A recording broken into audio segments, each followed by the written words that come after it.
Godzilla is the undisputed king of the monsters. Cold take, I know. But for the past 70 years now, he's defeated tons of unique titans. And I know the first way is literal, as you know, he's fought in a ton of different creatures. But on a much more meta sense, ever since the original Godzilla has come out, all throughout the 60s and 70s, there were plenty of monster kaiju films that were trying to cash in on the king's success, with many of these kaiju films varying drastically in quality. And you guys know me by now. When seeing all these kaiju that are inspired by the king, it's very easy for me to start to wonder if they could actually beat him in a fight. Kinda like how people put Omni-Man against Superman, it's just kinda natural, I suppose. It becomes a could the OG beat the ripoff with the homage. Seeing as how most of these kaiju are tied to one film appearance, to make it a lot more fair, I'll be using the original Godzilla from Gojira. I think it's a lot more fitting that way as well, as that film was what started the craze to begin with, and the film that these films try to capitalize on. But for Gamera, I will also be limiting him to his first film appearance as well, because let's just keep it narratively appropriate for this one. Now obviously I have to tell you Godzilla's combatants.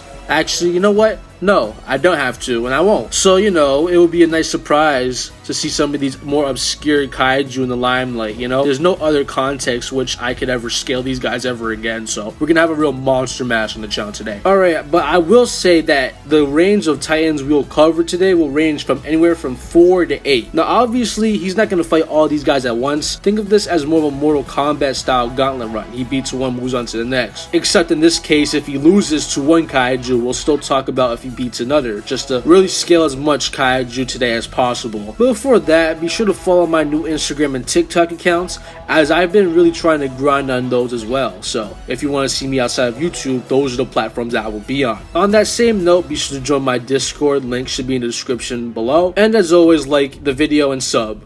I know that was a lot of e-begging, I know, but seeing as how I'm possibly scaling over half a dozen kaiju in this one video, I think it's fair enough. But with that all being said, let's head right into the video. Alright, so this first guy won't be a Godzilla ripoff, as he actually predates the King of the Monsters by a whole year. And depending on who you ask, this guy served as a direct inspiration for that iconic look. And I'm talking about none other than the rhedosaurus from the Beast from 20,000 Fathoms. Anyways, now let's get into his scaling. The rhedosaurus is 12.19 meters tall and he weighs around 500 metric tons, which means via the virtue of his sheer size alone, he would find himself in the small building level ranges. This casual APN is consistent, as he stated to be the sea master beast of the ages, which means he should more than likely upscale any marine animal ever, which would grant him some more casual water building level AP. I mean, he literally eats sharks and octopuses in the film, so that's neat, I guess. For higher ends now, he is very infamously shown to have destroyed a lighthouse. During his New York City rampage, he was able to smash through multiple buildings, with this feat getting into the large building level plus ranges. And honestly, due to how casual this theme seems to have been, and stacking that on top of how close it is to city block level, I wouldn't mind you guys just saying he's city block level. As a newspaper confirms, he caused $300 million worth of damages, which in today's economy would be equivalent to $3.2 billion worth of destruction. Moving on to statements now, the National Guard stated that they had no way of killing him, which at worst means that none of their RPGs, guns, or, you know, weapons could kill him. But if you could really try to be a goon about it and say that the rhedosaurus could tank nuclear bombs, and you could try to argue this is consistent, as during the start of the film, he was awakened by a nuke, though the scaling is more than a little bit shaky in my opinion, as I don't think the National Guard even has nukes to begin with, and he was in the ice when the nuke went off, so he didn't really endure any of it probably. But seeing as how he's beefing with Godzilla, just give it to him. He's gonna need all the help he can get. As for speed now, the beast starts the movie in the Arctic and he travels to New York in around a day. Assuming that he swam straight to the Arctic to New York, and I've calculated myself that the beast would have been swimming at a speed of around 74 miles per hour or 33 meters per second, which is around subsonic. Keep in mind this is a lowball estimate, as the beast from 20,000 Fathoms was attacking ships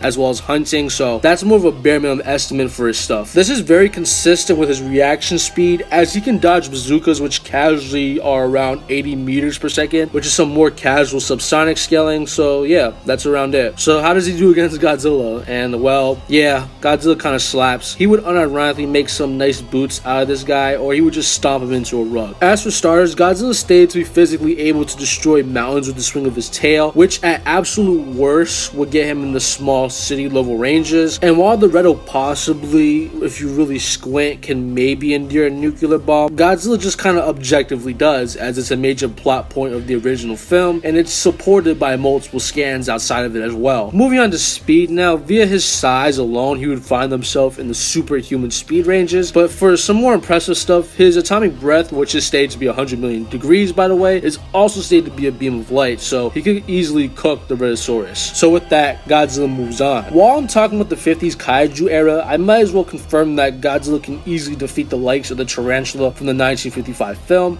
as well as the giant ant colony from them, as those guys were both killed by conventional weaponry, whereas Godzilla no-selling that stuff is literally a major plot point of the original film. Surprisingly enough though, the strongest creature from this time period would be the giant claw, as similar to Godzilla, he has a lot of statements that just outright confirm he can take nuclear bombs. Seeing as how this is a film from the 50s, this would mean that he should upscale the Castle Bravo nuke's output, which had a yield of around 15 megatons. He also is confirmed to fly at 4 times the speed of sound, but in space he unironically travels much faster, as according to the trailer, the giant claw came from a galaxy billions and millions of light years away from Earth, which would grant the giant claw anywhere from FTL plus to more than likely MFTL plus speeds. But unfortunately for him, he cannot access the speed on Earth, as he's confirmed to travel at Mach 4, but due to his insane size and weight, the kinetic energy of him flying at 4 times faster than the speed of sound would mean that his kinetic energy would be in the town to even sea level ranges. So he actually has calculations to back up his no selling of nuclear bomb statements. So as it turns out, this guy is the final boss of the 50s era of Kaiju for sure. So does Godzilla get his crown snatched by the giant claw of all things?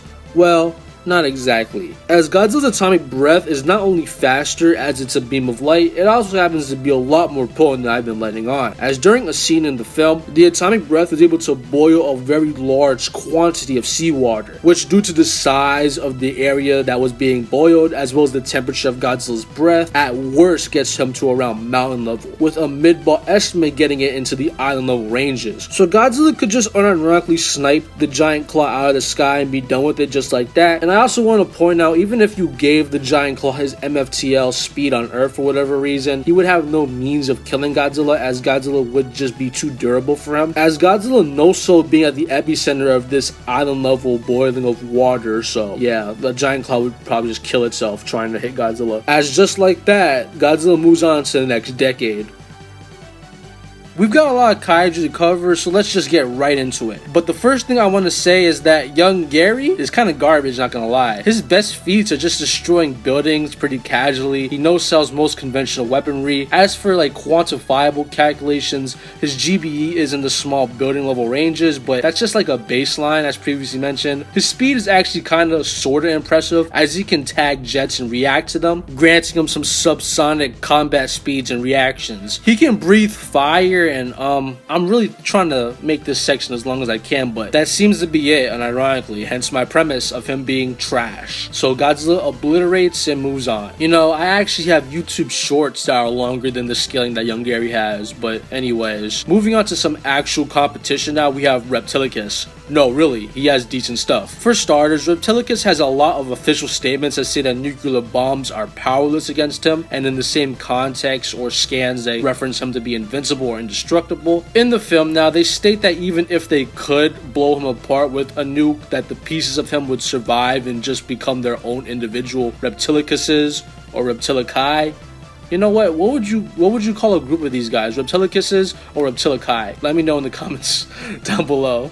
But anyways, moving on to the comics now, this creature was shown to endure a nuclear bomb that had an output of 1,000 megatons, or roughly 1 gigaton, with said bomb producing a mushroom cloud so massive that it reached the stratosphere, and it's also stated the bomb pulverized an island as well, and Reptilicus just kind of shrugged it off, granting him large amounts of possibly even island level durability, which should probably more or less scale to his AP. But despite this surprisingly base AP, no seriously, it was very surprising. I had to talk to 2 people about it. Major shout out to King of Monsters and Dread, because I was gonna say he was small building level, be done with it, but you know, they had some crazy scans, so thank you guys for that. With that being said now though, Godzilla can arguably replicate Reptilicus' best durability feat 600 times over, according to quantifiable calculations that are really just mid-ends as well. And he can shoot that AP in the form of a projectile, being his atomic breath, which is light speed, so I think that Godzilla at worst is one-shotting him, but I think that Godzilla could could probably burn out any pieces that were to survive, as it's not like an atom bomb where it spreads everything. Like Godzilla would just incinerate him like a flamethrower. So with medium difficulty, I'd say that Godzilla moves on. And just like that, now we are at the last two kaiju of the video, being Gorgo and Gamera respectively. These two guys are gonna seriously mess up Godzilla 54, as realistically he caps at multi-continental based on his high-end calculations that stem from his water boiling feat. But we see in the film how he gets damaged by multi-continental weaponry over time, being the oxygen destroyer, with him becoming atomized after a pretty decent amount of time. And well, Gamera and Gorgo just have way better quantifiable APNs than that. Gamera, for starters, is stated to be able to endure any nukes that humanity could throw at him, and yes, this is a major plot point of the film as well. This doesn't sound too impressive on paper, but it becomes very notable once you consider that humanity in this film series has nuclear bombs so potent that they could change the Earth's axis, which would be a feat requiring moon levels amount of energy, as you'd have to overpower the Earth's rotational energy in order to accomplish this feat, and Gamera just kind of upscales off of that. Speed also wouldn't really be an issue, as Godzilla himself isn't too fast, and there's nothing in the film to suggest that he scales to his atomic breath in terms of speed. Plus, said atomic breath isn't going to hurt Gamera at all, so Gamera would just beat him to death more than likely while no-selling any of his attacks. So that's the first L for Godzilla, and from here the beating just gets even worse, as Gorgo's a kaiju who can withstand alien attacks that can destroy planets on a molecular level, and he can overpower and shrug off these weapons, granting him much higher durability than Godzilla, and more importantly, by extension, higher AP as well, as Gorgo can fight with kaiju who can actually hurt him, overall granting him some extremely casual planetary AP. Moving on to his speed now, as it's just as ludicrous, where he can essentially box with aliens who can manually pilot ships that travel at speed stated verbatim to be 10 times the speed of light, granting Gorgo faster than light plus combat speeds and reaction times. So Gorgo has a high enough AP to where he can just one-shot Godzilla, and his speed is good enough to where he can evade Godzilla's atomic breath very easily, and he could just blitz him, not gonna lie. And honestly, I think that Gorgo probably solos a lot of the early Showa era before you get to people like Ghidorah anyways. So today we've scaled around 8 kaiju, very niche, and I don't think a lot of you guys were aware of their scaling, so this was a pretty fun video to make in that regard. So in conclusion, when it was all said and done, Godzilla had a record of around 6-2, not bad at all. But as you guys know, with the exception of the rhedosaurus, these guys are far from the only kaiju that attempted to ride off the king's coattails during this time period, as I think off the top of my head you have characters like Gappa, Pokasari, the giant behemoth, just a whole bunch of guys. But personally, I think that's enough for me today. But if you guys would be interested in me making a part 2 to this video where I would talk about more kaiju and titans, then get the video to around 5k likes. Yeah, I'm gonna be that guy today. We got 36k subs, let's get 5k likes. There's not gonna be a time limit on this, so if you guys get to 5k in a month, a year, 2 years, then I'll start production on the sequel. But personally, I think that's enough for me today. As always, I'll be back next week, but until then, stay big, G fans.